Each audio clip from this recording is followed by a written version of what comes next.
आगे तक जाइए प्लीज, जाने दीजिए उनको। जैकलीन,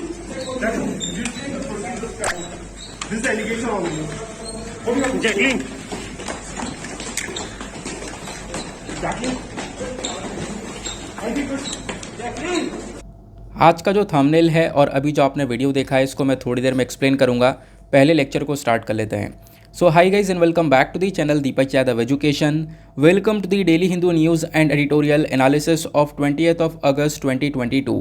तो गाइज आज है तारीख 20 अगस्त 2022 और है सैटरडे। देखेंगे आज के द हिंदू कंप्लीट न्यूज़पेपर को एनालाइज करेंगे। बट लेक्चर में आगे बढ़ने से पहले अगर आप लोगों को इस लेक्चर का PDF चाहिए तो क्या करना है, सबसे पहले डाउनलोड करना है टेलीग्राम, देन उसके बाद जाके सर्च बॉक्स में टाइप करना Deepak Yadav education UPSC। As you can see guys आप लोगों को ये वाला चैनल मिल जाएगा, उस पर क्लिक करना और जाकर इस चैनल को ज्वाइन कर लेना। देखो अगर आप लोगों को इस तरीके से ये चैनल नहीं मिलता है तो नीचे डिस्क्रिप्शन बॉक्स में PDF लिंक के नाम से एक लिंक दिया गया है। जैसे आप उस पर क्लिक करोगे ये चैनल ऑटोमेटिकली ओपन हो जाएगा, इसको जाके ज्वाइन कर लेना। ज्वाइन करने से फ़ायदा क्या होगा, यहाँ पर डेली बेसिस पर लेक्चर का PDF मिल जाता है, डेली करंट अफेयर के वीडियो का PDF मिल जाता है और डेली बेसिस पर बहुत सारे डिजिटल नोट्स मिल जाते हैं। नाउ बढ़ते हैं आगे बढ़ने से पहले हमेशा की तरह हम लोग अपने लेक्चर को एक मैप के क्वेश्चन के साथ स्टार्ट करेंगे। तो आज आप सभी लोगों को मैप में जाकर देखना है, वेनेजुएला को काफ़ी चर्चा में है तो अच्छे से मैप में देखना। देन उसके बाद आकर नीचे कमेंट सेक्शन में टाइप करना, जिससे कि आप लोग इसको लंबे समय तक याद रख पाओगे। साथ ही साथ एक क्वेश्चन सॉल्व करेंगे जो कि UPSC प्रीवियस ईयर साल 2007 के प्रीलिम्स में पूछा गया था। डेली बेसिस पर हम लोग यहाँ पर एक प्रीवियस ईयर क्वेश्चन को भी सॉल्व करते हैं। क्वेश्चन भी काफ़ी सिंपल सा है, लोकेशन वाइज क्वेश्चन आपको ये देखने को मिलेगा। क्वेश्चन में बोला गया है कोपकाबाना बीच कहाँ पर स्थित है। ऑप्शन ए बोलता है Buenos Aires, option B Hawaii islands, option C Rio de Janeiro या फिर ऑप्शन डी वलेता। तो इसका सही आंसर आप सभी लोगों को नीचे कमेंट सेक्शन में देना है। एटलीस्ट सभी को इसमें पार्टिसिपेट करना है, जैसे मैं आप लोगों से डेली बेसिस पर बोलता हूँ। बाय द वे इसका जो करेक्ट आंसर है वो मैंने आपको टेलीग्राम पर प्रोवाइड करवा दिया है PDF में, वहाँ से भी चेकआउट कर सकते हो। अदरवाइज़ वहाँ पर आंसर नहीं मिलता है तो भी कोई परेशान होने की ज़रूरत नहीं है। वीडियो के लास्ट में इसके करेक्ट आंसर का डिस्कशन हम लोग करेंगे। तो चलो शुभारंभ करते हैं और चलते हैं सबसे पहले थंबनेल वाले आर्टिकल की तरफ। अभी क्या हुआ ना, एनफोर्समेंट डायरेक्टरेट ने जैकलीन फर्नांडिस को आरोपी ठहराया है मनी लॉन्ड्रिंग के केस में। अब मनी लॉन्ड्रिंग एक ऐसा टॉपिक हो चुका है जो कि बहुत ही ज़्यादा चर्चा में है। मनी लॉन्ड्रिंग होता क्या है पहले इसको समझ लेते हैं, इंपॉर्टेंट है एग्जाम के लिए। देखो ब्लैक मनी को जब वाइट मनी में कन्वर्ट कर दिया जाता है तो इसी प्रोसेस को मनी लॉन्ड्रिंग बोला जाता है। यानी कि एक पैसा गलत तरीके से कमाया गया, गलत तरीके से मतलब इसमें काफ़ी सारी एक्टिविटीज़ हो सकती हैं, गलत काम करके क्रिमिनल एक्टिविटीज़ हो सकती हैं, कुछ भी हो सकता है जो कि एक तरीके से गलत तरीके से यहाँ पर पैसा कमाया गया है। अब होगा क्या, उसको एक लेजिटिमेट मनी के अंदर कन्वर्ट कर दिया जाएगा, यानी कि वाइट मनी के अंदर कन्वर्ट कर दिया जाएगा। इसी प्रोसेस को यहाँ पे मनी लॉन्ड्रिंग बोला जाता है। तो मनी लॉन्ड्रिंग के केस में यहाँ पर जैकलीन फर्नांडिस का नाम आया है और आप देख पाओगे इसके ऊपर ढेर सारे आर्टिकल्स पिछले कुछ दिनों से लगातार पब्लिश हो रहे हैं। अब बहुत सारे रीज़न की वजह से जैकलीन फर्नांडिस न्यूज़ में बनी हुई है। तो यहाँ पर आप लोग देख पाओगे कुछ दिन पहले भी आर्टिकल आया था, लगभग आज से 1.5 महीना पहले मैंने कवर किया था, आपको याद होगा। और अभी जो आपने वीडियो देखा था वो बेसिकली एनफोर्समेंट डायरेक्टरेट के पास में यहाँ पर जैकलीन फर्नांडिस जा रही हैं, वो उस चीज़ का वीडियो था। और आपने जो थंबनेल देखा है, थंबनेल के अंदर वो जो इंसान दिख रहा है उसका नाम है सुकेश चंद्रशेखर। वो बेसिकली एक कॉनमैन है। कॉनमैन मतलब क्या होता है, यानी कि एक ठगी, एक बहुत बड़ा ठग जिसने यहाँ पे काफ़ी सारे लोगों को ठगा हो, ऐसे यहाँ पर इसने किया है। और काफ़ी सारे हाई एंड गिफ्ट्स प्रोवाइड करवाए थे जैकलीन फर्नांडिस को। ये सारी बातें यहाँ पे ED के थ्रू पता चलती है। एनफोर्समेंट डायरेक्टरेट ने काफ़ी सारे क्वेश्चनिंग करी है, फिर उसके बाद जाके यहाँ पर जैकलीन फर्नांडिस का जो नाम है वो multi crore money laundering case के अंदर रखा है। यानी कि बहुत करोड़ों रुपया का जो है वो मनी लॉन्ड्रिंग की गई है, एग्जैक्टली आप ये कह सकते हैं। और जैसा मैंने बताया कि पिछले कुछ टाइम से लगातार यहाँ पर ये एक्ट्रेस न्यूज़ में बनी हुई है। रीज़न आप लोग देख पाओगे, जैसे कि ये आर्टिकल के अंदर मेंशन किया गया है अक्टूबर 20, 2021 की बात है। देन उसके बाद में यहाँ पे आप लोग देख पा रहे होंगे 6 दिसंबर 2021 हो गया। हर जगह पर यहाँ पर ये चर्चा में आई हुई है। ये 14 दिसंबर 2021 में कॉनमैन की वजह से चर्चा में थी। पता चला कि हाँ कॉनमैन ने काफ़ी सारे गिफ्ट्स वगैरह प्रोवाइड करवाए जैकलीन फर्नांडिस को, काफ़ी सारा पैसा वगैरह भी दिया है, ठीक है ना। तो इसकी वजह से भी यहाँ पर ये न्यूज़ में बनी हुई थी। वो सारी बातें डिटेल से जानने की ज़रूरत नहीं है। मनी लॉन्ड्रिंग का कॉन्सेप्ट ध्यान रखना, मनी लॉन्ड्रिंग क्या होती है। प्लस एक बात और ध्यान रखना, कोई मनी लॉन्ड्रिंग का केस आता है तो उसको हम लोग किस एक्ट के माध्यम से टैकल कर सकते हैं, तो हमारे पास में वो एक्ट है PMLA, that is prevention of money laundering act, जो कि यहाँ पर इस मनी लॉन्ड्रिंग को रोकने का काम करता है।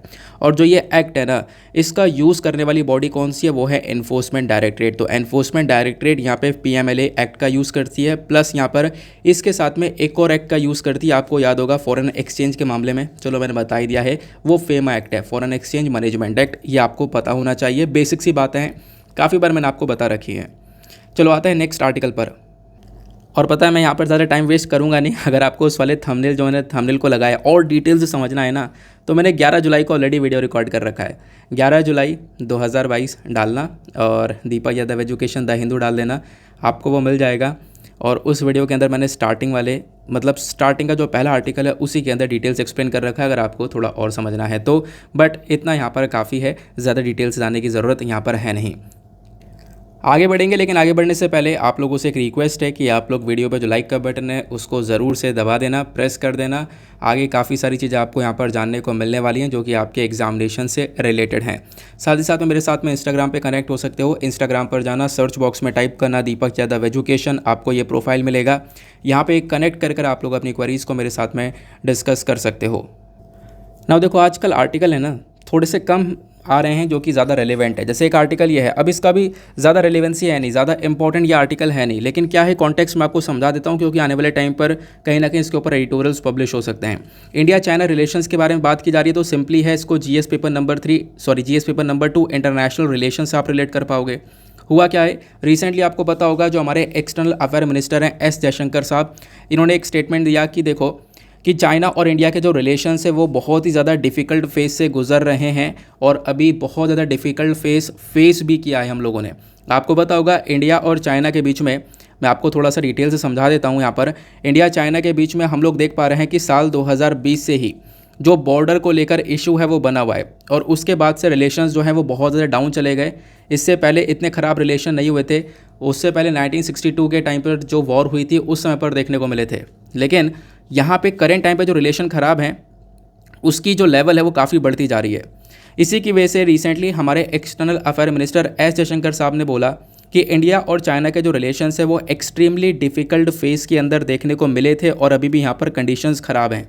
तो इसी के रिस्पॉन्स में, ध्यान रखना ये कुछ दिन पहले की बात है, अब इसी के रिस्पॉन्स में चाइना की साइड से भी स्टेटमेंट आता है। चाइना ने यहाँ पर बोला है कि इंडिया चाइना के सेम डायरेक्शन में काम करे अगर अपने रिलेशंस को रीस्टोर करना है तो, यानी कि अगर सेम डायरेक्शन के अंदर काम करते हैं तो इससे दोनों कंट्रीज़ के जो रिलेशंस है वो वापस से आ जाएंगे जैसे पहले हुआ करते थे।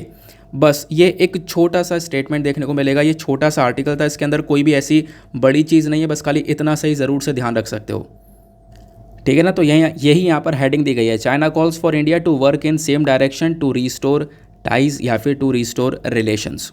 Next article. नाउ यहाँ पर दो आर्टिकल हैं जो कि बहुत ही ज़्यादा इंपॉर्टेंट आपको देखने को मिलेंगे। सबसे पहला इस वाले आर्टिकल को हम लोग कवर करने वाले हैं। इस वाले आर्टिकल को आप लोग 2 जीएस पेपर से रिलेट कर पाओगे, जैसे कि GS paper number 2 international relation और GS paper number 3 defence and security perspective. तो यहाँ पे बात की जा रही है, देखो रशिया और इंडिया के बीच में रिलेशंस काफ़ी अच्छे हैं, आपको पता है, और डिफेंस के मामले में भी रिलेशंस हमारे काफ़ी बढ़िया स्टैंड करते हैं, क्योंकि रशिया से हम लोग बहुत सारे हथियारों को परचेज़ करते हैं। रशिया के साथ में मिलकर हम लोगों ने ब्रह्मोस मिसाइल को डेवलप किया, ये भी आपको पता है। अब यहाँ पर एक और वेपन के बारे में चर्चा की जा रही है, उसका नाम है AK-203 राइफ़ल। तो ये आपको राइफ़ल नज़र आएगा AK-203 वाला। तो अमेठी के अंदर इंडिया और रशिया साथ में मिलकर इस AK-203 राइफ़ल का जॉइंट प्रोडक्शन करने वाले हैं, इन राइफ़ल्स को बनाने वाले हैं। तो ये जो काम है जल्दी स्टार्ट होने वाला है, इसी वजह से आर्टिकल पब्लिश होता है। Amethi unit all set to make AK-203 rifles. तो जल्दी यहाँ पर शुरुआत होने वाली है इस AK-203 असॉल्ट राइफल्स के प्रोडक्शन की, और ये शुरुआत होगी इंडिया रशिया जॉइंट वेंचर के माध्यम से। उत्तर प्रदेश के अंदर जो अमेठी है, यहीं पर ये इंडिया और रशिया दोनों मिलकर इसकी मैन्युफैक्चरिंग करने वाले हैं। अब जो ये प्रोडक्शन है ये बेसिकली यहाँ पर इस साल के एंड तक स्टार्ट हो जाएगा। ये भी बोला जा रहा है कि इस साल के एंड में हम लोग देख पाएंगे इसकी पूरी की पूरी स्टार्टिंग हो पाएगी।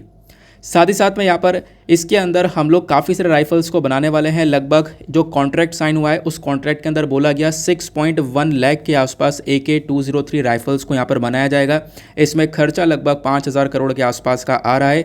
कौन कौन सी यहाँ पर ऑर्गेनाइजेशंस जो हैं वो इसमें इन्वॉल्व हैं तो मैंने आपको बताया, एक साइड से रशिया और दूसरी साइड से आपको इंडिया देखने को मिल जाएगा। अब यहाँ पर देखो ये जो प्रोडक्शन है, एक्सपेक्टेशन ये है कि हम जल्दी से ही लगभग 2-3 साल के अंदर इस प्रोडक्शन को पूरा कर पाएंगे। कॉन्ट्रैक्ट के अकॉर्डिंग यहाँ पर बात करें तो जो इन 6.3 लाख की जो हम लोग राइफल्स को बनाने वाले हैं, 6.3 लाख है ना ये, हाँ 6.1 लाख है। तो ये जो राइफल्स को हम लोग बनाने वाले हैं ना, इसके अंदर जो फर्स्ट 70,000 यानी जो स्टार्टिंग के जो 70,000 AK-203 राइफल्स होने वाली हैं, ये इंडिया के अंदर ही प्रोड्यूस की जाएंगी स्पेसिफिकली, ऐसा यहाँ पर बोला जा रहा है। मतलब देखो पहले थोड़ा सा रशिया का ज़्यादा इन्वॉल्वमेंट रहेगा, फिर धीरे धीरे रशिया का इन्वॉल्वमेंट कम हो जाएगा और फिर उसके बाद में इंडिया जो है खुद से जो है इन राइफल्स को बना पाएगा, ऐसा भी हम लोग देख पा रहे हैं। क्लियर हो गया? तो AK-203 राइफल्स का पूरा मामला क्लियर हो चुका है। तो ये ध्यान रखना इसके बारे में किसके साथ में हम लोग मिलकर इसका प्रोडक्शन कर रहे हैं। बाकी इंडिया रशिया के थोड़ा सा बैकग्राउंड रिलेशन की तरफ लेकर चलता हूँ, जो कि एग्जाम के लिए बहुत इंपॉर्टेंट है। ऑब्वियसली बात है, हम लोग यहाँ पर दोनों कंट्रीज़ के डिफेंस कोऑपरेशन के बारे में बात कर रहे हैं। तो डिफेंस कोऑपरेशन कैसे हैं दोनों देशों के, इसको डिस्कस करेंगे। अपने पास में इंपॉर्टेंट पॉइंट्स को लिख कर रख सकते हो, क्योंकि हमारे सिलेबस के अंदर बहुत सारे टॉपिक्स आ जाते हैं जहाँ से इस आर्टिकल को आराम से रिलेट किया जा सकता है। देखो इंडिया और रशिया के जो भी रिलेशंस आज के टाइम पर देखने को मिलते हैं, इसमें सबसे महत्वपूर्ण जो पिलर है, सबसे इम्पॉर्टेंट जो एस्पेक्ट है, वो बेसिकली डिफेंस कोऑपरेशन ही आपको देखने को मिलेगा। अब यहाँ पे अगर हम लोग बात करें, देखो एक टाइम था जब इंडिया रशिया के रिलेशंस बहुत ही ज़्यादा नीचे गिरते हुए नज़र आ रहे थे। वो 2011 से लेकर 13 के आसपास का समय आपको देखने को मिलेगा। लेकिन उसके बाद से जैसे रिलेशंस डेवलप होना स्टार्ट हुए हैं, खासकर डिफेंस के मामले में, उस प्रकार से रिलेशंस किसी कंट्री के साथ में हमारे स्टैंड नहीं हो पाए। करंट सिनेरियो अगर हम लोग देखें, मतलब आज के टाइम पर कहाँ पर दोनों कंट्रीज़ डिफेंस के मामले में स्टैंड करती हैं। 2013-14 में जो रिलेशंस ख़राब थे, मतलब तब तक रिलेशन ज़्यादा अच्छे नहीं थे। उसके बाद से आप देखोगे बहुत बड़ी बड़ी डील्स होती हुई चली गई। हमने रशिया से S-400 सिस्टम की डील करी है। S-400 क्या है? तो ये एयर डिफेंस मिसाइल सिस्टम है, यानी कि दुश्मन की मिसाइल को रोकने का काम करेगा। अब ये जो सिस्टम है ये हमें चाहिए और इसको लेकर हमने डील कर ली है। और आपको पता होगा यहाँ पे इंडिया के ऊपर कार्टसा सैंक्शंस का बहुत बड़ा खतरा बना हुआ था, लेकिन उसके बावजूद भी हम लोगों ने डील कर लिया है। कार्टसा सैंक्शन का मतलब यहाँ पर यह है कि जो अमेरिका है ना, अमेरिका ये बोलता है कि जो ये अगर कोई भी कंट्री रशिया के साथ में हथियारों को परचेज़ करती है, वेपन्स को परचेज़ करती है, तो उस देश के ऊपर कार्टसा के सैंक्शंस लगाए जाएंगे। और उस सैंक्शन लगाने के बाद में उस कंट्री के हालात जो है वो काफ़ी बुरे होने लगेंगे। जैसे काफ़ी कंट्रीज़ के ऊपर सैंक्शंस लगे भी, टर्की ने परचेज़ किया, टर्की के ऊपर लगे, और बहुत सारे देश आए जिन्होंने रशिया से ये S-400 सिस्टम को परचेज़ किया। अब इंडिया ने भी यहाँ पर देखा कि यार ये जो US है वो सैंक्शन लगा रहा है इन देशों के ऊपर, तो हमारे ऊपर भी लगने का डर है। लेकिन उसके बावजूद भी हम लोग ने रशिया के साथ में S-400 डील कर ली थी। उसके बाद में हम लोगों ने यहाँ पर अब इस डील को कंप्लीट कर रहे हैं। हालांकि रिसेंटली यहाँ पे US ने बोल दिया है कि इंडिया के ऊपर कार्टसा सैंक्शन नहीं लगेंगे, ठीक है ना, वो बात अलग है, वो टॉपिक अलग है। बट ये मैं आपको बता रहा हूँ एग्जैक्टली अभी इस वाले आर्टिकल से रिलेट करके। अब उसके बाद में ये तो आपने समझा। दूसरा आप ये टॉपिक समझो कि आज के टाइम पे बहुत बड़े बड़े देश हैं जो कि भारत को बहुत सारे हथियार सप्लाई करते हैं, जैसे कि इजराइल हो गया, US हो गया, फ्रांस हो गया। ये कुछ कंट्रीज़ है जो कि जिनसे हम लोग बहुत सारे हथियार को परचेज़ करते हैं। इन्हीं कंट्रीज़ के अंदर एक और कंट्री आती है, वो है रशिया। रशिया अभी भी एक मेजर सप्लायर है जो कि हम लोग को बहुत सारे वेपन्स देता है, तो यहाँ पे रिलेशंस काफ़ी अच्छे हो जाते हैं। फिर कैसे कैसे वेपन्स आज के टाइम पर भारत के पास में देखने को मिलेंगे जो कि रशिया ने दिए हैं। MiG-29 देखने को मिलेगा, Su-30 MKI फाइटर एयरक्राफ्ट देखने को मिलेगा, इसको लेकर डील करी गई है। AK-203 राइफल को लेकर कॉन्ट्रैक्ट किया गया, जिसके बारे में अभी हम डिस्कशन कर रहे हैं। फिर 200 KA-2260 यूटिलिटी हेलीकॉप्टर को लेकर यहाँ पर कॉन्ट्रैक्ट किया गया है दोनों कंट्रीज़ के बीच में। फिर रिसेंटली यहाँ पर एक पेपर पब्लिश होता है स्टिम्सन सेंटर के थ्रू, और उस पेपर के अंदर बताया गया कि भारत के अंदर जो भी मिलिट्री सर्विसेज आपको देखने को मिलती हैं और वो जो हथियार आज के टाइम पर यूज़ कर रहे हैं, वो 86% जो हथियार है वो कहीं ना कहीं रशियन ऑरिजिन है, रशिया की साइड से हम लोगों ने परचेज़ किए हुए हैं। तो आप इमेजिन कर सकते हो कि एक टाइम पर हमारे रिलेशन, मतलब खासकर हथियारों को खरीदने के लिए रिलेशंस कहाँ पर देखने को मिलेंगे। तो हम लोग बहुत सारे वेपन परचेज़ कर रहे हैं, इतना क्लियर हो गया। अब आप देखोगे आज के टाइम पर क्या हुआ है कि एक समय था जब हम लोग हथियारों को परचेज कर रहे थे, लेकिन अब समय ऐसा आ चुका है कि रशिया और इंडिया दोनों साथ में मिलकर प्रोडक्शन कर रहे हैं, जॉइंट प्रोडक्शन कर रहे हैं। इसके एग्जाम्पल आपको देखने को मिलेगा ब्रह्मोस क्रूज मिसाइल। अब ब्रह्मोस मिसाइल को इंडिया और रशिया दोनों ने मिलकर बनाया है। उसके बाद AK-203 राइफल में आप देख पाओगे दोनों का एक जॉइंट प्रोडक्शन देखने को मिलेगा। क्लियर हुआ। अब इंडिया और रशिया के बीच में ना अलग अलग अभ्यास, अलग अलग एक्सरसाइजेज भी होती हैं। वेरी वेरी इंपॉर्टेंट, ध्यान रखना। वो कौन कौन से अभ्यास होते हैं? तो एक्सरसाइज इंदिरा आपको देखने को मिलेगा। ये एक जॉइंट ट्राई सर्विस है जो कि इंडिया रशिया के बीच में होता है। फिर दूसरा यहाँ पर आपको दोनों, ये तो मैंने आपको बताया दोनों की ट्राई सर्विसेज के बीच में। फिर उसके बाद में यहाँ पर आप देख पाओगे रशिया और इंडिया की नेवी के बीच में कौन कौन से एक्सरसाइज होती हैं। सॉरी, वो ट्राई सर्विस वाला मैं आपको बता चुका हूँ। अब मैं आपको ये बताने वाला हूँ कि रशिया ने जो यहाँ पे हम लोग को बहुत सारे हथियार दिए हैं, हम लोगों ने परचेज़ किए हैं बेसिकली रशिया से, वो आज के टाइम पर कौन कौन से हैं। आपको मैं बता दूँ, हमारी नेवी हो गई, हमारी आर्मी हो गई, हमारी एयरफोर्स हो गई।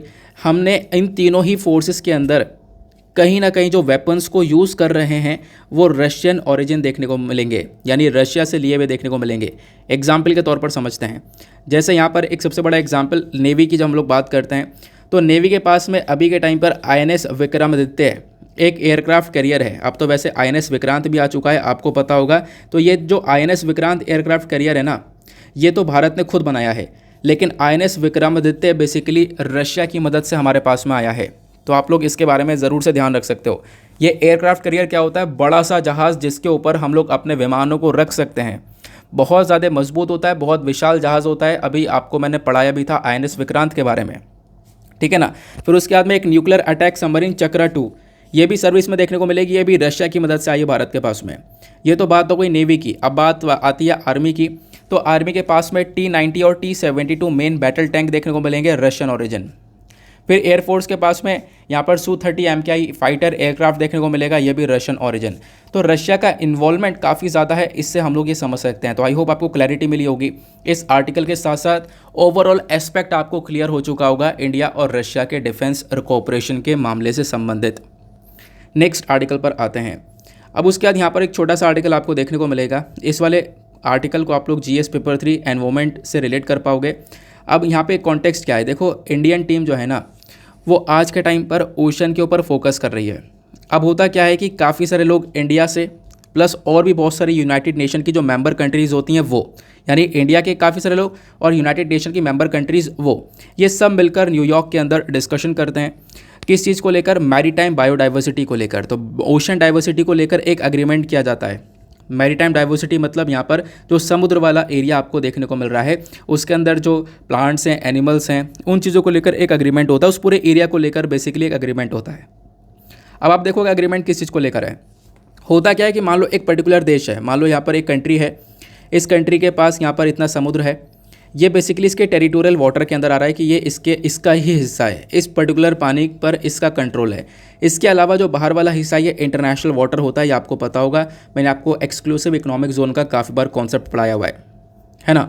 यानी कि मान लो कोई भी कंट्री, मैं आपको फिर से बता देता हूँ, एग्जाम्पल के तौर पर इंडिया आपको देखने को मिलेगा। अब इंडिया के पास में थोड़ा सा, मतलब इधर समुद्र है, तो जो थोड़ा सा समुद्र का हिस्सा है वो बेसिकली इंडिया का ही है, इंडिया के कंट्रोल में आता है वो टेरिटोरियल वाटर। इसके बाद वाला जो हिस्सा है वो आपको, आप कह सकते हो, इंटरनेशनल वाटर के अंदर देखने को मिलेगा। वो इंटरनेशनली सभी लोग, सभी कंट्री के लिए यहाँ पर वो बना हुआ है। अब होता यहाँ पर यह है, जो ये हमारा हाई सी है, हाई सी मतलब जो इंटरनेशनल वाला वाटर आपको देखने को मिलेगा, यहाँ पे हम लोग कैसे प्रोटेक्शन कर सकते हैं हमारे मैरीन एनवायरनमेंट की, कैसे ओशन को बचा सकते हैं, उसको लेकर ये पैक्ट किया गया है। क्लियर हो गया? क्योंकि ये जो हाई सीज़ है ना, यानी कि जो इंटरनेशनल वाटर है, वो बहुत सारा देखने को मिलेगा अर्थ की सरफेस पर, पृथ्वी की सरफेस पर लगभग 45% आपको सिर्फ और सिर्फ हाई सीज़ ही देखने को मिल जाता है। तो इंडिया के जो ऑफिशियल्स हैं और प्लस यहाँ पे यूनाइटेड नेशन मेंबर कंट्रीज़ जो देखने को मिली हैं, इनके बीच में एग्रीमेंट होता है और ये डिसाइड करते हैं कि कौन कौन सी जो कंपनीज़ हैं, यानी कि देखो बड़ी सारी कंपनीज़ होती हैं जो कि क्या करती हैं, समुद्र के अंदर एक्सप्लोरेशन करती हैं, पता लगाती हैं, यहाँ पर एक्सप्लोर करती हैं कि कहाँ कहाँ पर क्या क्या रिसोर्सेज आपको देखने को मिलेंगे। तो कौन कौन सी कंपनीज़ के पास में राइट्स हैं, उन सब चीज़ों को लेकर भी एग्रीमेंट किया गया है। क्या ये जो कंपनी है, कंपनी के पास में क्या पूरे के पूरे राइट हैं कि वो समुद्र के ऊपर एक्सट्रैक्शन कर सकती है, समुद्र को यहाँ पर अच्छे से एक्सप्लोर कर सकती है, कंपनीज़ के पास में राइट्स हैं या नहीं हैं, वो सारी चीज़ें यहाँ पर एग्रीमेंट के अंदर बताई गई हैं। तो कंपनी के पास में एब्सोल्यूट राइट देखने को मिलेंगे या नहीं देखने को मिलेंगे। कंपनी यहाँ पर एक तरीके से कोई भी एक्सप्लोर कर पाएगी, माइनिंग कर पाएगी, यहाँ पर खनन कर पाएगी, खुदाई कर पाएगी, वो सारी पावर्स के बारे में यहाँ पर इस एग्रीमेंट में डिस्कशन किया गया। अब होता यहाँ पर यह है कि फोकस है हमारा माइनिंग एक्टिविटी के ऊपर, क्योंकि समुद्र के अंदर से भी बहुत सारी जो आपको नेचुरल रिसोर्सेज है वो मिलते हैं जिसकी वैल्यू बहुत ज़्यादा है।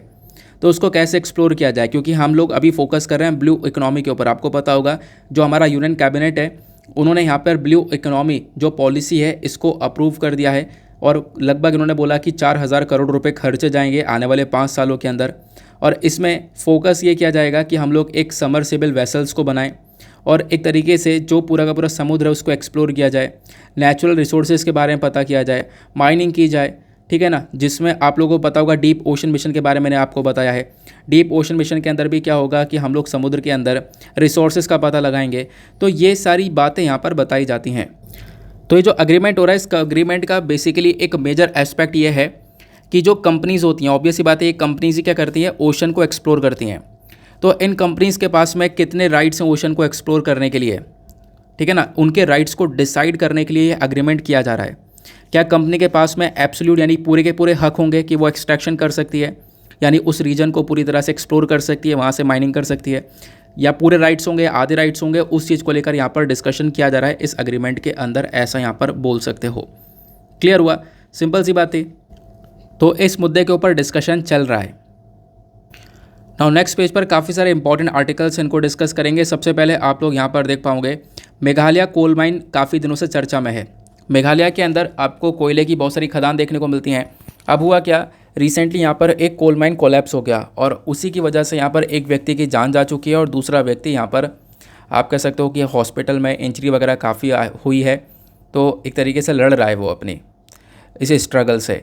तो ये परेशानियां नज़र आई हैं। तो अभी इलीगल तरीके से माइनिंग की जाती है मेघालय के अंदर, यानी अवैध तरीके से खुदाई करके कोयले को निकाला जाता है और इसी केस के अंदर बहुत सारे एक्सीडेंट्स देखने को मिलते हैं। और ऐसे यहाँ पर एक्सीडेंट हुए हैं बहुत सारे। पिछले 5 सालों की अगर हम लोग बात करें तो मेघालय के अंदर लगभग 30 लोगों की जान गई है इस इलीगल माइनिंग की वजह से। ये आप लोग देख पा रहे होंगे, ये इस प्रकार से जो हिल्स हैं मेघालय के अंदर, बड़ी बड़ी आपको जो हिल्स देखने को मिलती है, पहाड़ियाँ देखने को मिलती हैं, यहाँ पर कोयले की ऐसे खुदाई की जाती है। और ये जो छोटे छोटे एक तरीके से चूहे के बिल नज़र आ रहे हैं, है ना, ऐसा लग रहा है, इसी को हम लोग रैट होल माइनिंग बोलते हैं। यानी कि हाँ, इसको रैट होल माइनिंग नाम ही ये दिया गया है, जैसे चूहे का बिल होता है ना वैसे ही। अब इस माइनिंग में बहुत सारी प्रॉब्लम्स आती है। पहली बात तो बच्चों को भी यहाँ पर डाल दिया जाता है, बच्चों का बहुत यूज़ किया जाता है। इस माइनिंग के अंदर ऐसी खुदाई करते रहेंगे, कोयला निकालते रहेंगे और ऐसी खुदाई करते करते अंदर जाते रहेंगे और ये फिर कोलैप्स हो जाती है माइन। यहाँ पे क्या होता है, ये गिर जाती है, इसकी वजह से बहुत सारी इंजरी आती है लोगों को, जैसे अभी यहाँ पर देखने को मिला है।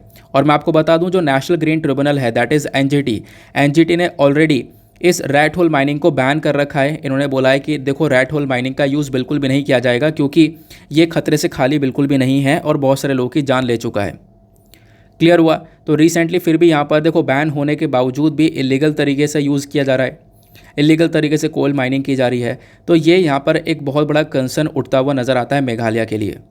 अब ये जो 2 व्यक्ति जो कि लोग सफ़र कर रहे हैं, एक की तो जान जा चुकी है, दूसरा यहाँ पर सफ़र कर रहा है, इनके बारे में चर्चा की गई है। वो आपको थोड़ा जानने की ज़रूरत नहीं है, मैं आपको कुछ और इम्पॉर्टेंट चीज़ें बताता हूँ जो एग्ज़ाम के लिए बहुत इंपॉर्टेंट है।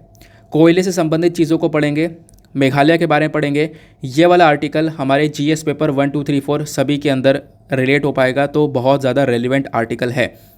टॉपिक कौन कौन से हैं, जीएस पेपर 1 के अंदर मिनरल एंड एनर्जी रिसोर्स का टॉपिक है, जीएस पेपर 2 में गवर्नमेंट पॉलिसीज़ इंटरवेंशंस का है, जीएस पेपर 3 के अंदर एनवायरमेंटल पॉल्यूशन डिग्रेडेशन। तो ये सारे टॉपिक्स हैं जिससे आप लोग रिलेट कर पाओगे।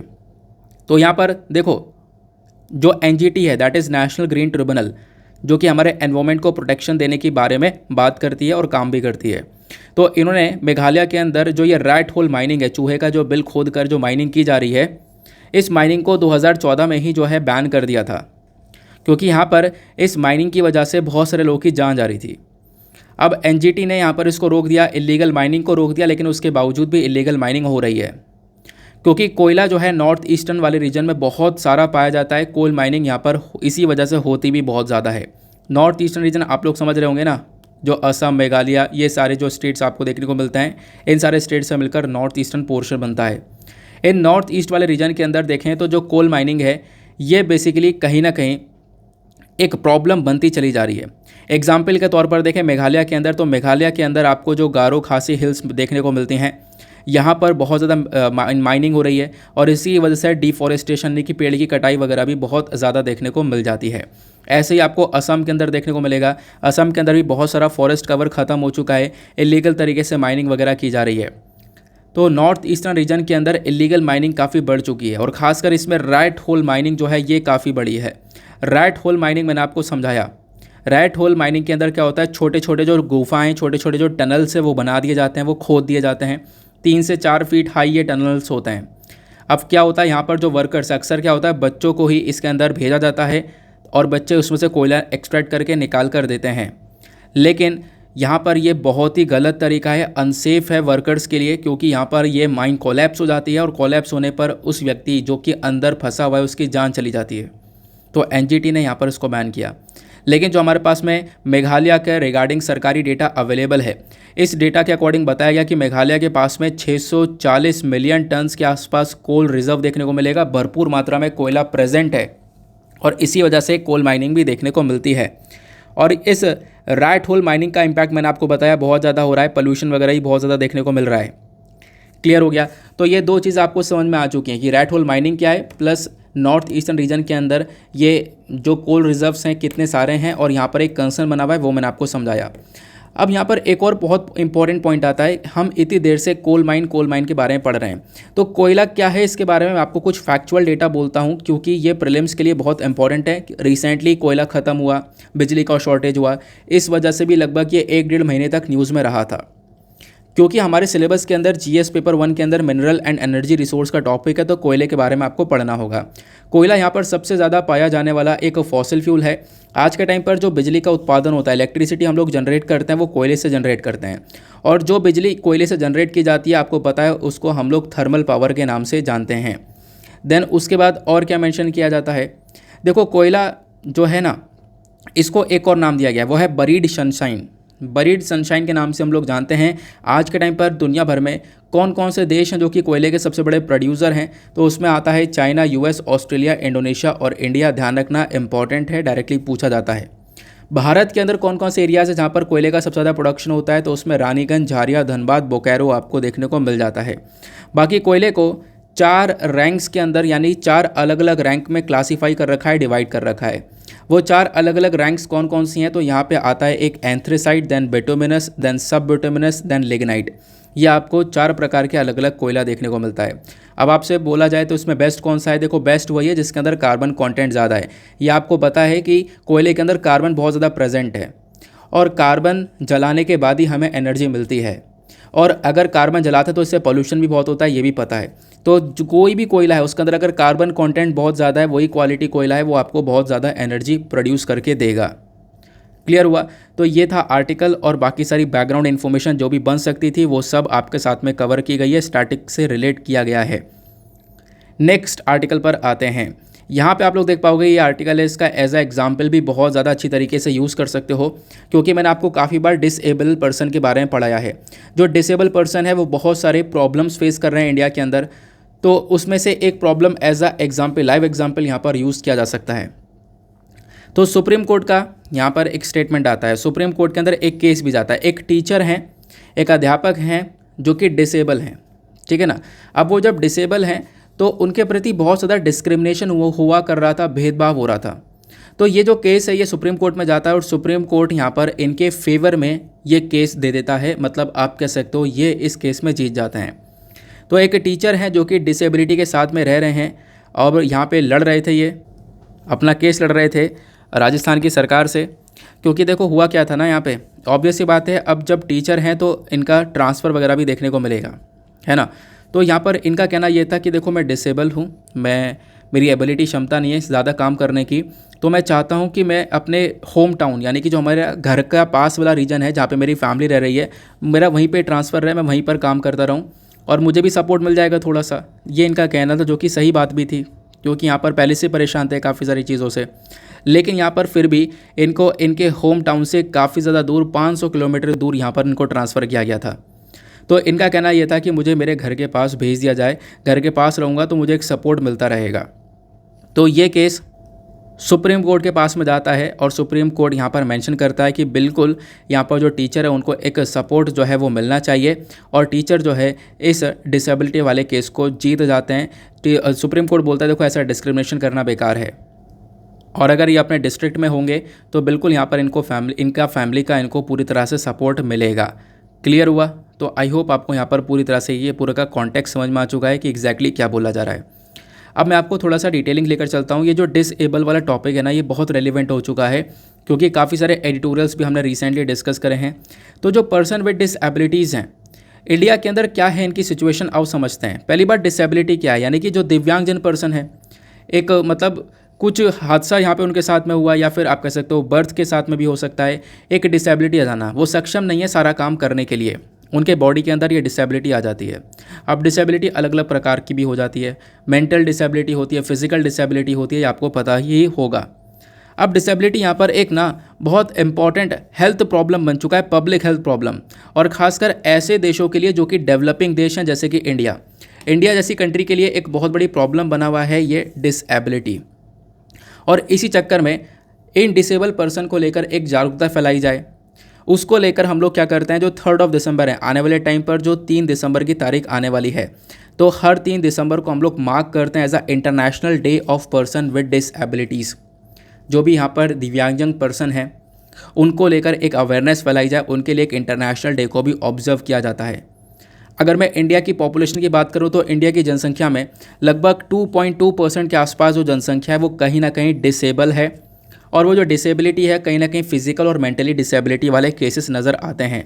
ये खुद जो डेटा है वो नेशनल स्टैटिस्टिक ऑफिस रिपोर्ट का डेटा है। फिर उसके बाद में मेंशन किया जाता है कि ये जो डिसेबिलिटी वाले पर्सनस हैं इनसे संबंधित बहुत सारे इश्यूज़ हैं, ये लोग बहुत सारी प्रॉब्लम फेस कर रहे हैं हमारी सोसाइटी के अंदर। जैसे सबसे बड़ी प्रॉब्लम आती है डिस्क्रिमिनेशन की। डिस्क्रिमिनेशन मतलब भेदभाव होना, काफ़ी सारी चीज़ों में इनके साथ में भेदभाव हो रहा है, जैसे कि इक्वल एक्सेस एजुकेशन का नहीं मिल रहा है, ठीक है ना, एजुकेशन इक्वली नहीं मिल पा रही है, एम्प्लॉयमेंट प्रॉपर इक्वली नहीं मिल पा रहा है, हेल्थ केयर प्रॉपरली नहीं मिल पा रहा है, प्लस बहुत सारी अपॉर्चुनिटीज़ है जहाँ पर ये डिसेबल पर्सन पीछे रह जाते हैं। प्लस जो वेमेन और गर्ल्स अगर कोई डिसेबिलिटी से सफ़र कर रही हैं तो उनको और सारी प्रॉब्लम्स हो रही हैं, जेंडर बेस्ड वायलेंस हो रहा है ना। तो ये यहाँ पे इश्यूज़ नज़र आते हैं, यानी कि डिसेबल में मैन वेमेन सभी लोग बुरी तरह से सफ़र करते हुए नज़र आ रहे हैं इन प्रॉब्लम से।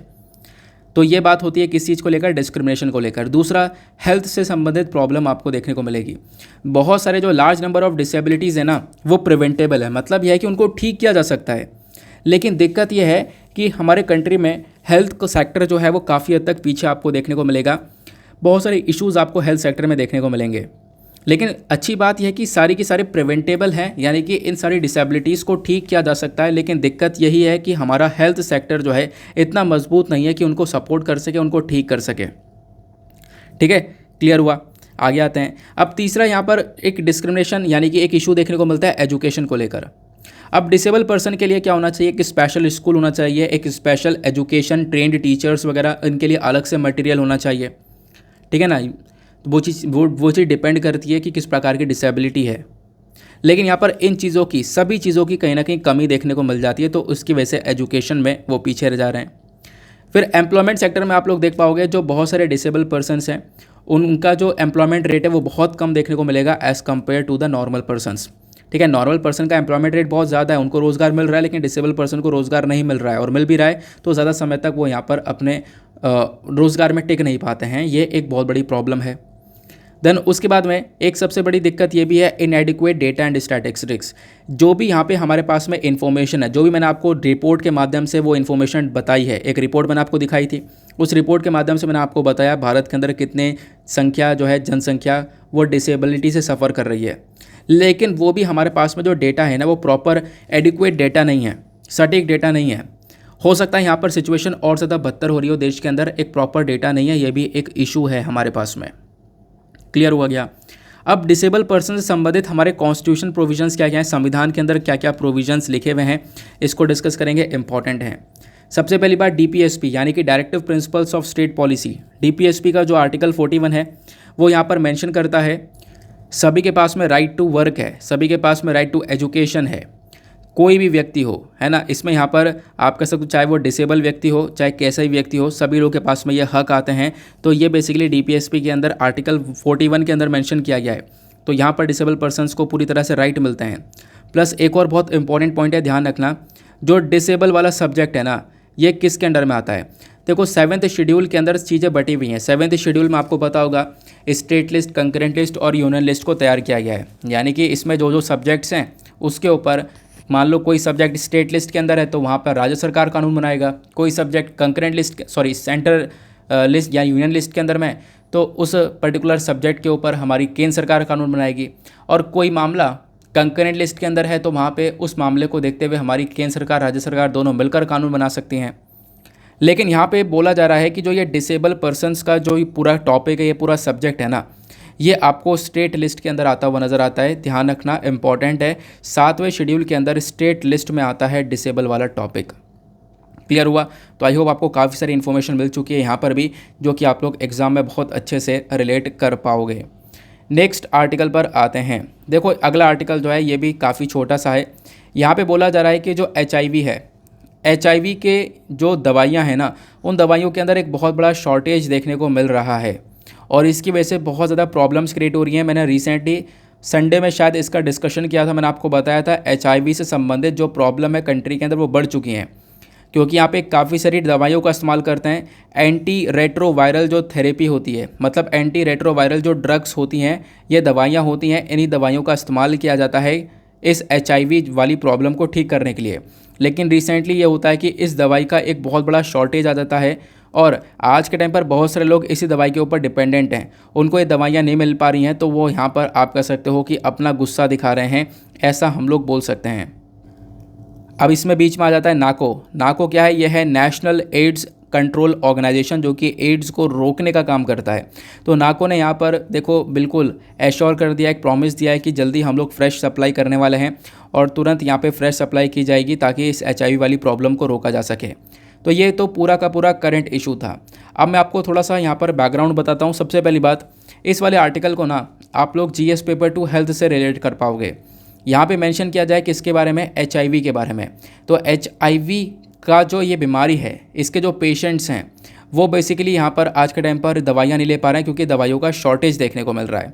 तो HIV क्या है? देखो इसकी फुल फॉर्म है ह्यूमन इम्यूनो डेफिशिएंसी वायरस।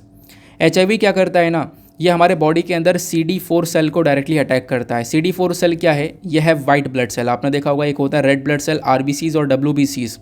तो जो WBC होता है ना, वाइट ब्लड सेल, इसके अंदर यहाँ पर आप कह सकते हो ये वायरस जो है अटैक करता है, CD4 को अटैक करता है। CD4 एक वाइट ब्लड सेल है और इसकी वजह से हमारा जो इम्यून सिस्टम है वो ट्रिगर होता है। अब ऑब्वियस सी बात है, आपको पता होगा किसी भी व्यक्ति का जो इम्यून सिस्टम है, उसकी इम्यूनिटी है, अगर वो अच्छी है तो उसको कोई बीमारी पकड़ नहीं सकती, और अगर उसका इम्यून सिस्टम वीक हो जाए तो बहुत सारी बीमारियों की चपेट में वो व्यक्ति आ जाता है। तो यहाँ पर HIV में भी यही देखने को मिलता है, जो इम्यूनिटी सिस्टम है वो पूरी तरह से डिस्ट्रॉय हो जाता है। देखो होता कैसे है ना कि जो ये HIV वायरस है ये हमारे बॉडी के अंदर एंटर किया और बॉडी के अंदर जैसे ये पहुंचता है, ये बॉडी के अंदर बढ़ने लगता है, मल्टीप्लाई होने लगता है, और मल्टीप्लाई होने के बाद में हमारे बॉडी के अंदर जो WBC है यानी कि वाइट ब्लड सेल है CD4 वाला, इसको ख़त्म कर देता है। और इसको ख़त्म करने के बाद जो ह्यूमन का इम्यून सिस्टम है वो भी डैमेज हो जाता है बुरी तरह से, और इम्यून सिस्टम डैमेज हो गया मतलब यहाँ पर काफ़ी सारी बीमारियों की चपेट में वो ऑलरेडी इंसान आ जाता है। और अगर ये HIV वायरस एक बार बॉडी के अंदर चला जाए तो इसको वापस से निकालना बहुत ज़्यादा मुश्किल हो सकता है, ऐसा बोला गया। अब देखो मान लो यहाँ पर एक व्यक्ति है जो कि हेल्दी बॉडी है होगी किसी व्यक्ति की। अगर एक व्यक्ति की हेल्दी बॉडी है तो उसकी बॉडी के अंदर ये जो CD4 सेल हैं वो लगभग 500 से लेकर 1600 के आसपास होने चाहिए। लेकिन मान लो इसी व्यक्ति को HIV ने अफेक्ट किया, HIV की वजह से यहाँ पर इस व्यक्ति के ऊपर प्रॉब्लम आई। अब इसकी वजह से क्या होगा कि इसकी बॉडी के अंदर CD4 सेल डिस्ट्रॉय होने लगेंगे, क्योंकि मैंने आपको बताया HIV CD4 सेल को डिस्ट्रॉय करता है। तो लगभग यहाँ पर जो एक इन्फेक्टेड बॉडी होती है ना, उसके बॉडी के अंदर CD4 सेल लगभग आप कह सकते हो 200 या 200 से नीचे होते हैं। तो CD4 सेल की गिरावट बहुत तेज़ी से होती है, ध्यान रखना HIV के अंदर। अब HIV या फिर जो एड्स है इंडिया के अंदर, ये काफ़ी बड़ी प्रॉब्लम बनी हुई है। अगर हम लोग एक 2019 की रिपोर्ट के अकॉर्डिंग बात करें तो जो एडल्ट हैं 15 से लेकर 49 ईयर्स के बीच में, इन्हीं के अंदर सबसे ज़्यादा ये HIV वाला केस नज़र आता है। और हम लोग देख पा रहे हैं बहुत सारी फीमेल्स और मेल्स दोनों के अंदर ही आपको ये केसेस देखने को मिलेंगे। करेंट टाइम पर लगभग 2019 की बात करें, 2019 में लगभग 23.48 लाख इंडियंस थे जो कि HIV वाली प्रॉब्लम के साथ में मतलब सफ़र कर रहे थे, सर्वाइव कर रहे थे। तो महाराष्ट्र ऐसा यहाँ पर स्टेट था जहाँ पे सबसे ज़्यादा HIV के केसेस थे। महाराष्ट्र के बाद में आंध्र प्रदेश और कर्नाटका, ये 2 अलग राज्य भी आपको देखने को मिल जाते हैं। क्लियर हुआ? तो ये HIV से संबंधित पूरा का पूरा डेटा हुआ। इस डेटा को अपने पास में लिख कर रख सकते हो, ये अलग से डेटा प्रोवाइड करवाया गया है। अब काफ़ी सारे लोग पूछते हैं डेटा कहाँ पे मिलेगा, ये सारे नोट्स कहाँ पे मिलेंगे। देखो ये सारे जो नोट्स हैं ना, वो आपको PDF के अंदर प्रोवाइड करवा दिए गए हैं। PDF कहाँ पे मिलेगा, वो आपको टेलीग्राम पर मिल जाएगा। टेलीग्राम चैनल कैसे ज्वाइन कर सकते हो, मैंने आपको स्टार्टिंग बताया, फिर से बोल देता हूँ।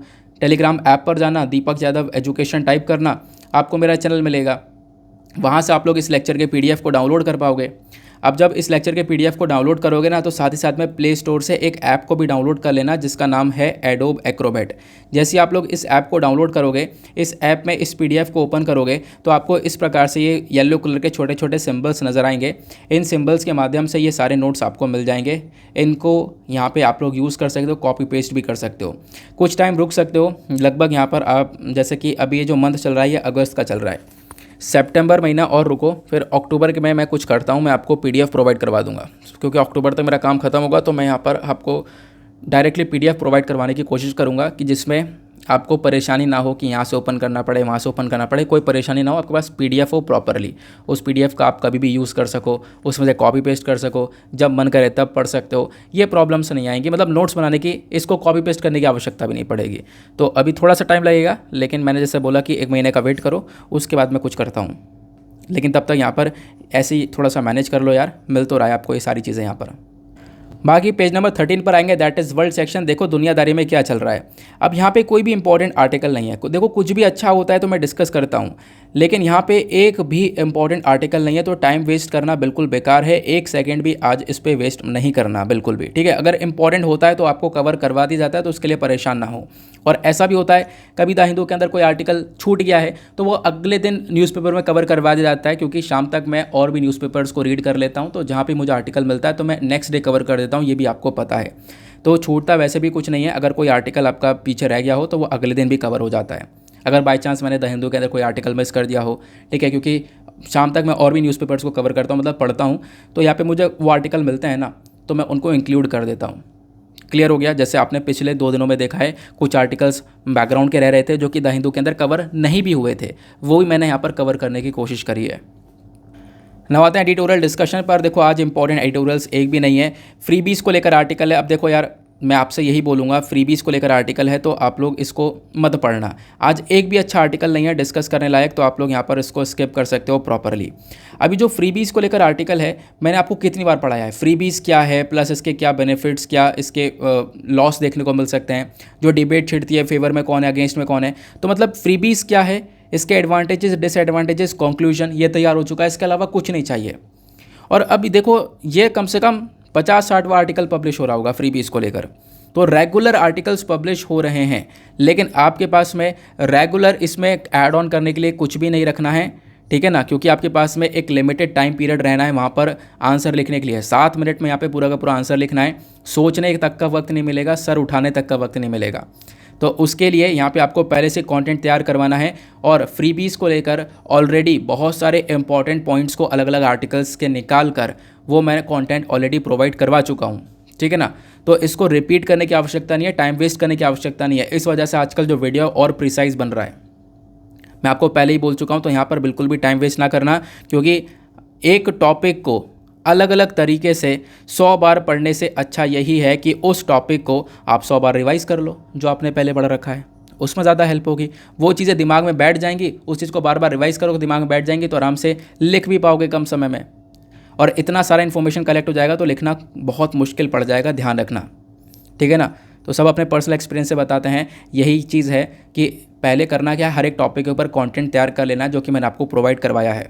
टाइम वेस्ट करने की आवश्यकता नहीं है। अब देखो, जो मैं एक एडिटोरियल डिस्कस करूंगा आपसे, हिंदू के अंदर नहीं है, लेकिन मैंने हिंदुस्तान टाइम्स को ओपन किया तो एक अच्छा एडिटोरियल मिलता है, और अच्छा नहीं बहुत अच्छा एडिटोरियल मिलता है, जिसको लेकर यूपीएससी ने मतलब 3 बार मेंस में क्वेश्चन पूछे हुए हैं। तो ऐसे आर्टिकल पढ़ो, मैं आपको दिखाता हूँ।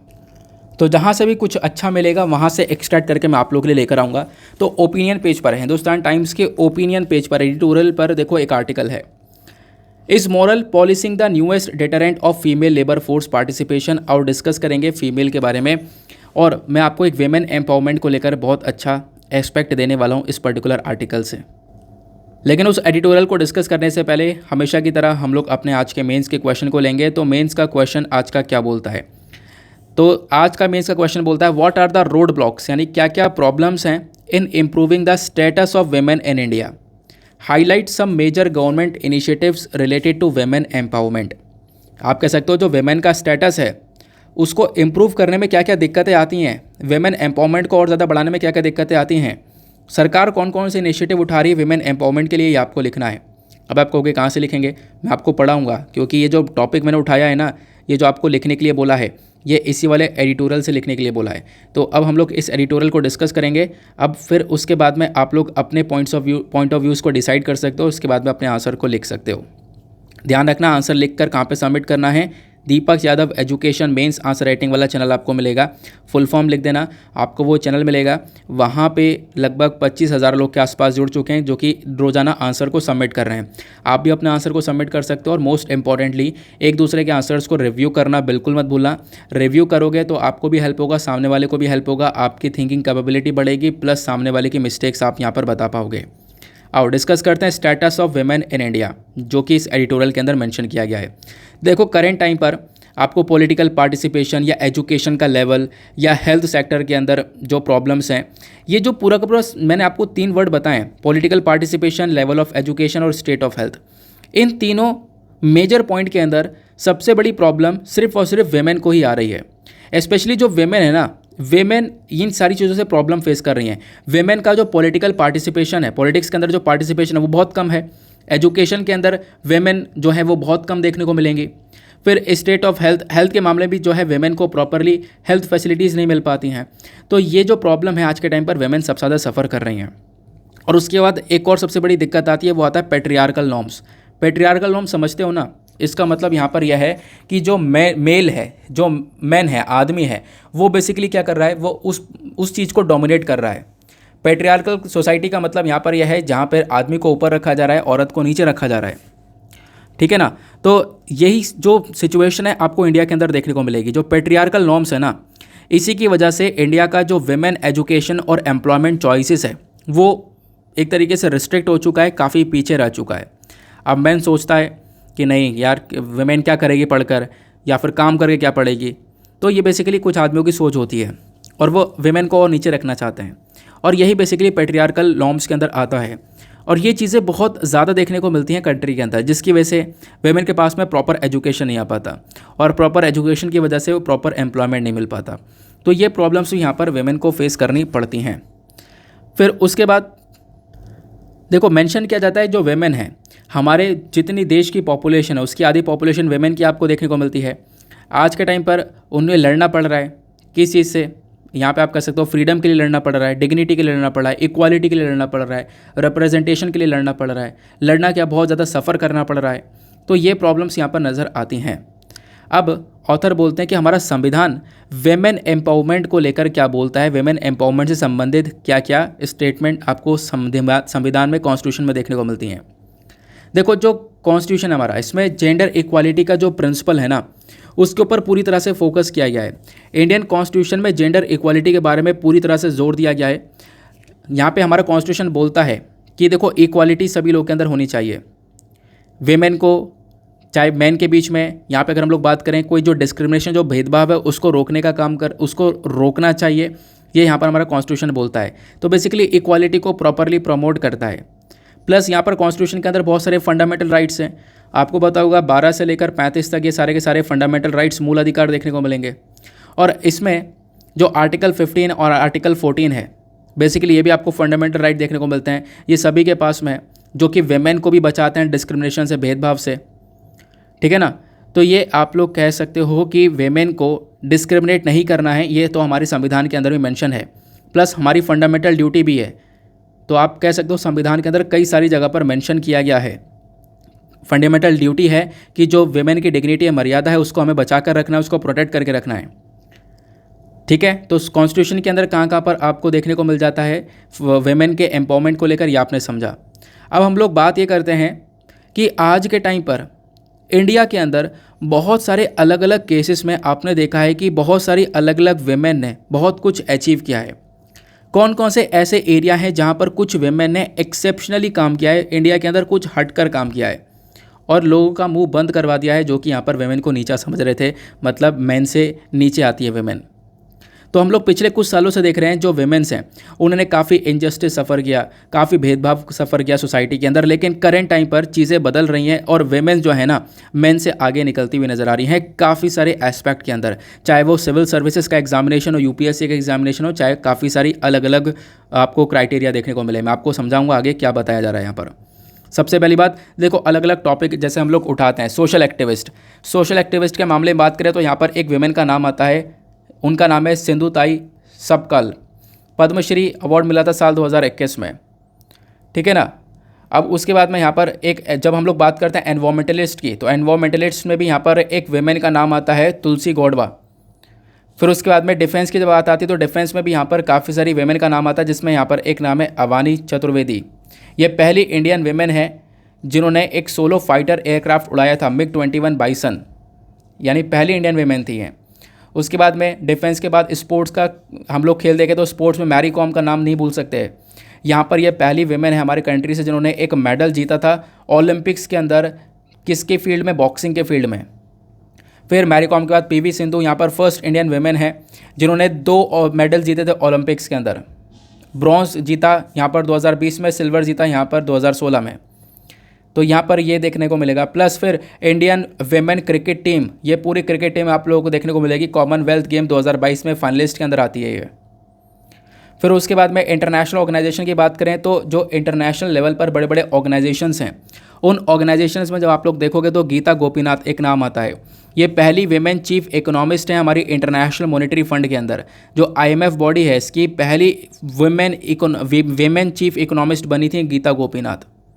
फिर स्पेस टेक्नोलॉजी के मामले में बात करें तो टेसी थॉमस, तो इनको मिसाइल वेमेन ऑफ इंडिया बोला जाता है क्योंकि अग्नि 5 मिसाइल प्रोजेक्ट के अंदर इनका एक बहुत बड़ा रोल था। अच्छा, मिसाइल वेमेन आपने समझा। अच्छा, मिसाइल मैन ऑफ इंडिया किसको बोला जाता है, नीचे आप लोग बता सकते हो। फिर उसके बाद में एजुकेशन के मामले में बात करें तो एजुकेशन के मामले में Shakuntala Devi, Guinness world record यहाँ पर इनके लिए देखने को मिलेगा क्योंकि इनका जो कंपटीशन था फास्टेस्ट ह्यूमन कंपटीशन देखने को मिला। फिर शकुंतला देवी के बाद यहाँ पर शनन धाका, इनका जो national defence academy entrance examination होता है इसमें यहाँ पर आप कह सकते हो ऑल इंडिया रैंक 1 था, first women batch of NDA। फिर यहाँ पर आप कह सकते हो कि अब की बार हमने साल 2021 में जो UPSC सिविल सर्विसेज का एग्जामिनेशन का रिजल्ट देखा है, इसमें जो टॉप 3 रैंकर्स हैं वो भी यहाँ पर वेमेन ही देखने को मिलती हैं। तो फीमेल कैंडिडेट्स के थ्रू कितना सारा अचीवमेंट किया गया ये यहाँ पर बोला गया है। एक टाइम अलग था लेकिन आज का टाइम अलग है। जिनको सपोर्ट मिला वो सब आगे निकली हैं और बहुत आगे निकली हैं। लेकिन प्रॉब्लम यही है, हर एक वेमेन को सपोर्ट नहीं मिल पा रहा है। अगर हर एक वेमेन को सपोर्ट मिले तो वो वेमेन बहुत कुछ करके दिखाए हमारे कंट्री के प्रति। अब यहाँ पे बोला गया कि वेमेन से संबंधित क्या क्या इश्यूज़ आपको देखने को मिलते हैं भारत में, क्या क्या दिक्कतें आ रही हैं जिसको ख़त्म करने की ज़रूरत है। आपसे इंटरव्यू के एस्पेक्ट से ही पूछा सकता है क्या क्या दिक्कत है जिसको ख़त्म कर सकते हैं हम लोग, वेमेन को आगे बढ़ावा दे सकते हैं। सबसे पहली प्रॉब्लम जो देखने को मिलती है वो है लिटरेसी रेट के अंदर एक बहुत बड़ा गैप, यानी कि एजुकेशन के मामले में जब हम लोग बात करते हैं तो मेल और फीमेल दोनों में काफ़ी भेदभाव हो जाता है। और यहाँ पे आप कह सकते हो बहुत सारी जो फीमेल्स हैं उनको प्रॉपर एजुकेशन नहीं मिल पाती है और वेमेन के अंदर जो लिटरेसी रेट है वो काफ़ी ज़्यादा देखने को मिलेगा। बहुत सारी वेमेन जो गांव वाले एरिया के अंदर हैं जो कि आप कह सकते हो काफ़ी पीछे हैं पढ़ाई लिखाई के मामले में, क्योंकि उनको अपॉर्चुनिटीज़ उतनी प्रॉपर मिल नहीं पाई हैं। तो सबसे बड़ी प्रॉब्लम तो यहाँ पर ये देखने को मिलेगा। दूसरा यहाँ पर आपको देखने को मिल जाता है बहुत सारी पुराने ज़माने की प्रैक्टिस की जाती हैं, जैसे कि चाइल्ड मैरिज हो गया, जल्दी शादी कर दी, जिसकी वजह से यहाँ पर जो वेमेन है या गर्ल चाइल्ड है उसको बहुत बुरी तरह से सफ़र करना पड़ता है, अपने गोल्स को वो अचीव नहीं कर पाती है। फिर उसके बाद में रोल स्टीरियोटाइपिंग यानी रूढ़िवादी सोच भी आपको देखने को मिलेगी।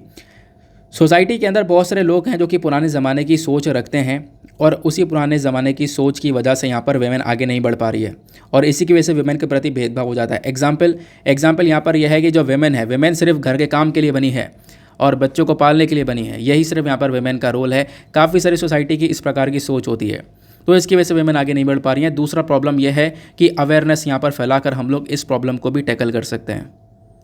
तीसरा यहाँ पर डिफ्रेंसिएशन इन सोशलाइजेशन प्रोसेस, यानी कि देखो इंडिया के अंदर काफ़ी सारे हिस्से आपको देखने को मिलेंगे, खासकर रूरल रीजन जो गांव वाले रीजन है, स्पेशली यहाँ पर उनकी बात कर रहे हैं। तो यहाँ पे क्या है ना, सोसाइटी के अंदर अलग अलग रूल्स एंड रेगुलेशंस देखने को मिलते हैं आदमी और औरत के लिए। देखो वेमेन को बोला जाता है कि वेमेन यहाँ पर सॉफ्ट स्पोकन, शांत रहने वाली, क्वाइट रहने वाली देखने को मिलती है। वेमेन को यहाँ पर चुपचाप चलना चाहिए, बैठना चाहिए, जैसे मतलब कि शांतिपूर्वक सारा काम करना चाहिए। लेकिन जहाँ पे ये तो बोला गया वेमेन के लिए, लेकिन दूसरी तरफ मैन को अगर हम लोग बात करें तो मैन को कॉन्फिडेंट, लाउड और यहाँ पर एक तरीके से एक एग्रेसिव बिहेवियर होना चाहिए। तो ये चीज़ें यहाँ पर मतलब सोसाइटी के अंदर सेट कर दी गई हैं। वेमेन को शांत रहना चाहिए, मैन जो है लाउड हो सकता है। तो ये चीज़ें कहीं ना कहीं क्या करती हैं, वेमेन को थोड़ा सा सप्रेस कर देती हैं। ये भी एक बहुत बड़ी प्रॉब्लम निकल कर आती है सोसाइटी के अंदर में। फिर एक और बड़ी प्रॉब्लम है, वो है representation of women in the legislature. Women का जो रिप्रेजेंटेशन है अलग अलग लेजिस्लेचर के अंदर, वो इंडिया के अंदर बहुत ही ज़्यादा कम है। एक रिपोर्ट आती है किसकी, इंटर पार्लियामेंट्री यूनियन और यूएन वेमेन की। इस रिपोर्ट के अंदर भारत की जो रैंकिंग है ना, 193 कंट्री में से 148 रखी है, बहुत पीछे। ये रिपोर्ट क्या बताती है कि representation of women in legislature, यानी लॉ जो बन रहे हैं, कानून बन रहे हैं, उसमें वेमेन का कितना बड़ा रोल है, इसमें बहुत पीछे है वेमेन। आप लोग देख पाओगे जो इलेक्टेड फीमेल रिप्रेजेंटेटिव्स हैं, फीमेल की बात कर रहा हूँ, पार्लियामेंट के अंदर जो फीमेल्स हैं वो बहुत ही ज़्यादा कम आपको देखने को मिलती हैं। इनफैक्ट हमारे पास में अभी तक कोई women chief justice of India नहीं आया है, जो कि अभी यहाँ पर बात चल रही है, वो भी हमारे पास में आने वाली है। क्लियर हुआ।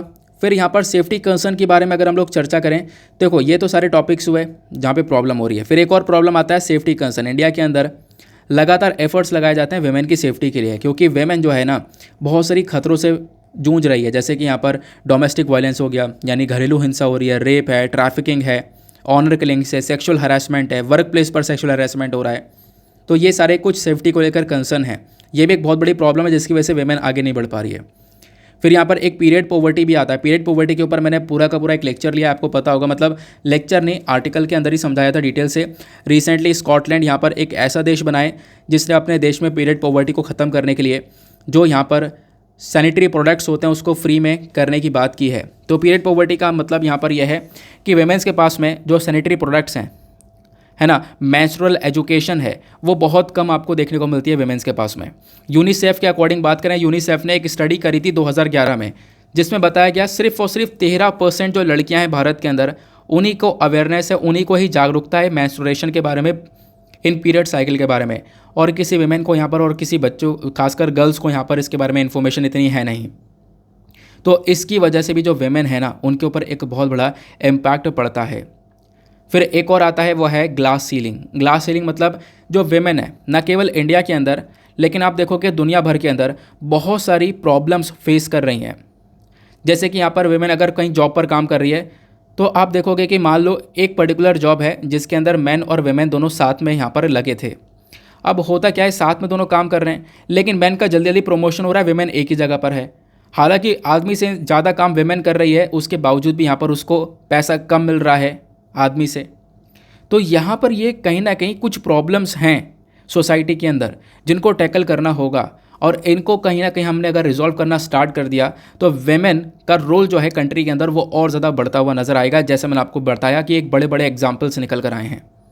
अब वे फॉरवर्ड क्या होना चाहिए, क्या कर सकते हैं हम लोग करने में? यहाँ पर सबसे पहला चीज़ यह है कि बेस्ट एजुकेशन अपॉर्चुनिटीज़, प्रॉपरली यहाँ पर एजुकेशन अपॉर्चुनिटीज़ मिलनी चाहिए वेमेन को, ठीक है ना। अब एजुकेशन क्योंकि एक बहुत इंपॉर्टेंट रोल प्ले करता है किसी की लाइफ के अंदर, और खासकर वेमेन के अंदर भी एक सेल्फ कॉन्फिडेंस जगाएगा। जब उनको एक प्रॉपरली एजुकेशन मिलेगा तो एक सेल्फ कॉन्फिडेंस जगाएगा, एक बेटर वे में डिसीजन लेना सिखाएगा, बहुत कुछ चीज़ें आएंगी, सोसाइटी के अंदर एक चेंज लाने की पूरी तरह से कोशिश करेगा। तो पहला काम तो ये करो। दूसरा, स्किल एंड माइक्रो फाइनेंसिंग, यानी जो वेमेन है ना, उनको हमें फाइनेंशियली स्टेबल बनाना होगा। उसके लिए वेमेन को स्किल्स प्रोवाइड करवा सकते हैं, वेमेन के अंदर काफ़ी सारी स्किल्स डेवलप कर सकते हैं।